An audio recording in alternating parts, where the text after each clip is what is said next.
मनुष्य का मन अद्यापि रहस्यमयी है। हमारे मन में बहुत सारे सपने होते हैं और हमें एक उत्कृष्ट जीवन जीने की आकांक्षा होती है। लेकिन क्या हम हमेशा संघर्ष करने के लिए तत्पर रहते हैं? क्या हम हमेशा नए लक्ष्यों की ओर प्रेरित रहते हैं? नहीं, ऐसा नहीं होता है। बहुत बार हमारा मोटिवेशन कम हो जाता है और हम अपने लक्ष्य की ओर ध्यान नहीं देते हैं। इसलिए आज हम अपने मन को एक सशक्त उत्तेजना के साथ बढ़ाने के बारे में बात करेंगे। मोटिवेशन एक आवश्यक उपकरण है जो हमें लक्ष्य की ओर आगे बढ़ने के लिए प्रेरित करता है। यह हमारे अंदर के छिपे हुए पोषित शक्ति को जागृत करता है और हमें उसका सामर्थ्य समझने में मदद करता है। लेकिन मोटिवेशन एक दिन की खुशी नहीं होता है। यह एक अंग्रेजी बोली में कहे तो जीवन का संघर्ष है। अतः हमें अपने मन को सदैव प्रेरित रखने के लिए निरंतर मेहनत करनी चाहिए। प्रथम चरण में हमें अपने लक्ष्यों को स्पष्ट करना होगा।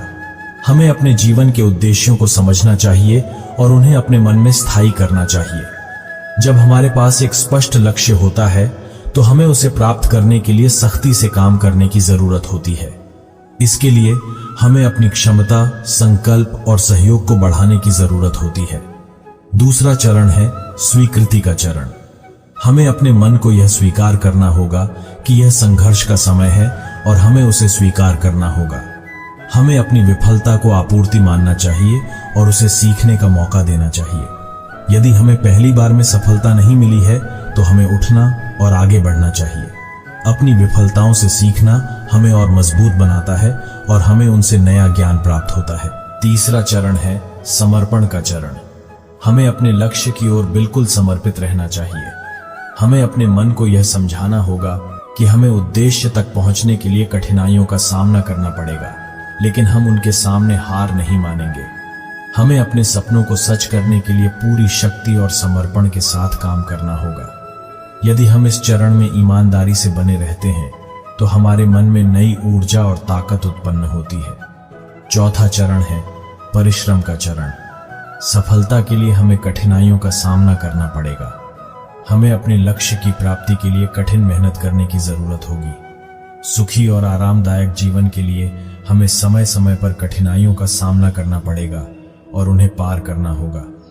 हमें निरंतर परिश्रम करना होगा, अवकाश न लेने और सार्वजनिक चिंताओं को एक ओर रखने की क्षमता विकसित करनी होगी। पांचवा चरण है सहयोग का चरण। हम अकेले नहीं हैं और अपने लक्ष्य को प्राप्त करने के लिए हमें सहयोग की आवश्यकता होगी। हमें अपने परिवार, मित्रों और समाज का सहयोग लेना चाहिए। हमें उनके निरंतर समर्थन और प्रेरणा को महत्व देना चाहिए। सहयोग हमें मोटिवेशन में बढ़ोतरी करेगा और हमारे संघर्ष को सुगठित करने में मदद करेगा। आखिरी चरण है आत्म प्रेरणा का चरण। हमें खुद को सदैव प्रेरित रखने की क्षमता विकसित करनी चाहिए। हमें अपनी सफलता के लिए खुद को प्रेरित करना होगा। हमें अपने आप में विश्वास रखना चाहिए और अपनी क्षमता को पहचानना चाहिए। हमें निरंतर स्वयं को सुधारने और प्रगति करने का प्रयास करना चाहिए। साथ ही हमें याद रखना चाहिए कि मोटिवेशन एक निरंतर प्रक्रिया है। हमें निरंतर अपने मन को प्रेरित रखने की जरूरत है और नए लक्ष्यों की खोज करनी होगी। हमें निरंतर संघर्ष करना होगा और अपनी प्रगति को मान्यता देनी होगी। इसलिए मेरे प्यारे मित्रों, मोटिवेशन अपने आप में एक बहुत बड़ी शक्ति है। आपकी सोच और आपके कर्म आपके जीवन को परिवर्तित कर सकते हैं। यदि आप अपने लक्ष्य की ओर आगे बढ़ना चाहते हैं तो अपने मन को प्रेरित रखें। आपकी मेहनत, संकल्प और सहयोग आपको सफलता तक पहुंचा सकते हैं। अब तक आपने अपने जीवन में कितनी मुश्किलें पार की है? कितनी बार आपने सफलता के बाद खुशी महसूस की है? आपकी संघर्ष और समर्पण के बावजूद आपने जिंदगी में कितनी प्रगति की है?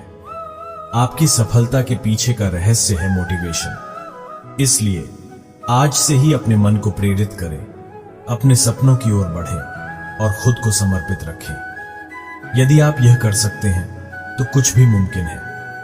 यदि आपको यह वीडियो पसंद आया हो और आपने कुछ नया सीखा हो तो वीडियो को लाइक करें, कमेंट करें और इसे अपने दोस्तों के साथ शेयर करें। हमारे YouTube चैनल को सब्सक्राइब करें ताकि आप हमारे आने वाले वीडियो को मिस ना करें।